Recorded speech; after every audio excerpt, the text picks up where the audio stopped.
5 ওয়াক্ত নামাজ গিফট নিয়ে নবীজি চলে আসলেন। সকালবেলা আবু জাহাল নবীজিকে পেল। শুনতেছেন আপনারা? এবার শুনেন কাহিনী কি হয়েছে। সকালবেলা আবু জাহাল বলল, কি ব্যাপার মুহাম্মদ বলেন সাল্লাল্লাহু আলাইহি ওয়াসাল্লাম, তুমি তো প্রতিদিন নতুন নতুন কথা শোনাও, তুমি তো ডেইলি বলো তোমার কাছে নাকি নতুন আয়াত আসে, নতুন সূরা নাজিল হয়, রেগুলারই তো তুমি আমাদেরকে নতুন কথা শোনাও, আজকে কি নতুন কিছু ডেলিভারি দিবা নাকি? নবীজি বললেন, হ্যাঁ, আজকে আরো অত্যন্ত চমকপ্রদ আরো একটা খবর আছে। আবু জেহেল অবাক হয়ে বলল, কি খবর? নবীজি বললেন, এই তো গত রাতেই আমি বর্ণনা দিলেন, আমি মসজিদে হারাম থেকে মসজিদে আকসায় গিয়েছি, মসজিদে আকসা থেকে 7 আসমান সফর করে সিদরাতুল মুনতাহা ভেদ করে আল্লাহর সান্নিধ্যে গিয়েছি। আবু জেহেল এবার খেলখিলিয়ে হেসে বলল, মুহাম্মদ, এতদিন মনে করতাম তোমার মাথা ঠিক আছে, কিন্তু তুমি যে এমন পাগল হইছো এটা তো আমি জানতাম না। নাউযুবিল্লাহ মিন। কই তুমি তো কখনো মসজিদে আকসাই ফিলিস্তিনে যাও না, কিন্তু আমার মতো আবু জেহেল তো বারবার গেছি আমি। হ্যাঁ, দ্রুতগামী ঘোড়ায় চড়ে মক্কা থেকে মসজিদে আকসাই যাইতে সময় লাগে 1 মাস, যাইতে 1 মাস, আসতে আরেক মাস। তো আবু জেহেলের যুক্তি হলো, যেখানে যেতে লাগে 1 মাস, আসতে লাগে 1 মাস, শুধু তুমি ওখানে যাও নাই, ও আবার বলতেছো ওখান থেকে 7 আসমান পাড়ি দিয়া সিদরাতুল মুনতাহা ভেদ করে আরো উপরে চলে গেছো। আহারে মুহাম্মদ বলেন সাল্লাল্লাহু, যে কথাটা আমার এখন বললাম, আমি কি এই কথাটাই সবাইকে বলবো নাকি? নবীজি বলেন, অবশ্যই বলো, সবাইকে জানিয়ে দাও। আল্লাহু আকবার। ইসলাম পৃথিবীতে প্রচার প্রতিষ্ঠা হয়েছে প্রচারের দ্বারা নয়, অপপ্রচারেই বেশি হয়েছে। আবু জাহেল এবার সবাইকে এগুলা বলতেছে, আর মক্কার কাফের মুশরিকরা শুনে শুধু ঠাট্টা করতেছে, উপহাস করতেছে যে এটা কি সম্ভব, এটা তো অসম্ভব বিষয়।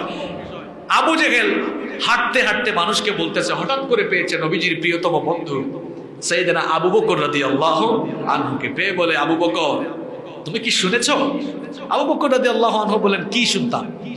বললেন, তোমার বন্ধুর খবর শুনছো? কি হয়েছে? আবু জাহেল সব কাহিনী বলল। নবীজি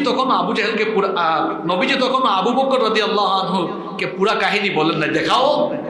আবু জাহেলকে সবাইকে এটা বলে দিচ্ছে, কয় তোমার বন্ধু তো এরকম এরকম এরকম এরকম বলছে, কও তো এটা কি বিশ্বাস করা যায়? আবু বকর বললেন, কেন বিশ্বাস করা যায় না? আমার নবী যদি এটা বলেন 100 ভাগ সত্য কথা, নবীজির মেরাজ 100% অথেন্টিক হয়েছে। সুবহানাল্লাহ।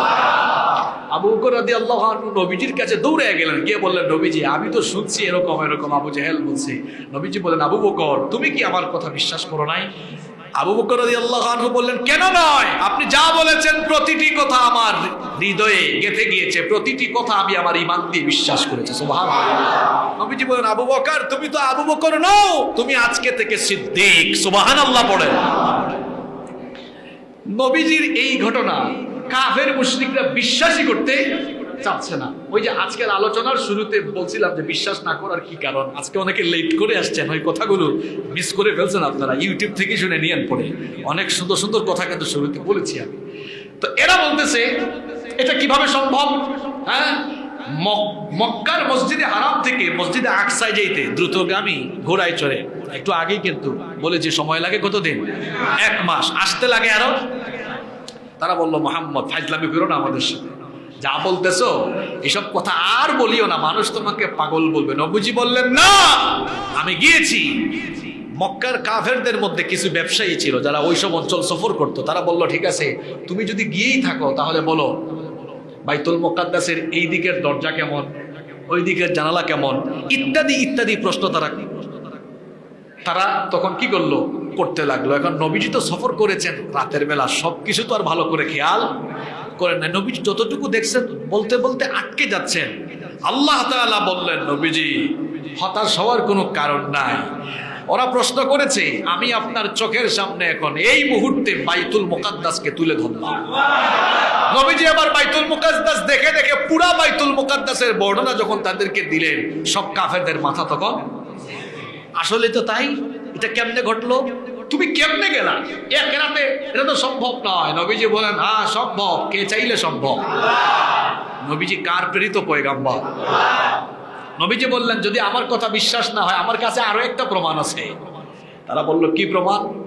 নবীজি বললেন, আমি যখন মেরাজে ছিলাম, মেরাজ মানেই তো, আমি মেরাজ শব্দের অর্থ বলেছি উপরে ভ্রমণ করা। তো আমি যখন উপরে উঠলাম, আমি দেখেছি বাইতুল মুকাদ্দাস থেকে মক্কার একটা কাফেলা বাইতুল মুকাদ্দাস থেকে মক্কার উদ্দেশ্যে রওনা দিয়েছিল। তাদের উট হারায় গিয়েছিল। আমি উপর থেকে দেখেছি তাদের উটটা কোথায়। এদেরকে বলে দিয়েছিলাম, ওখানে তোমাদের উট আছে। এরা ডানে ভাবে তাকাইছে, আওয়াজ কোত্থেকে আসছে এরা জানে না।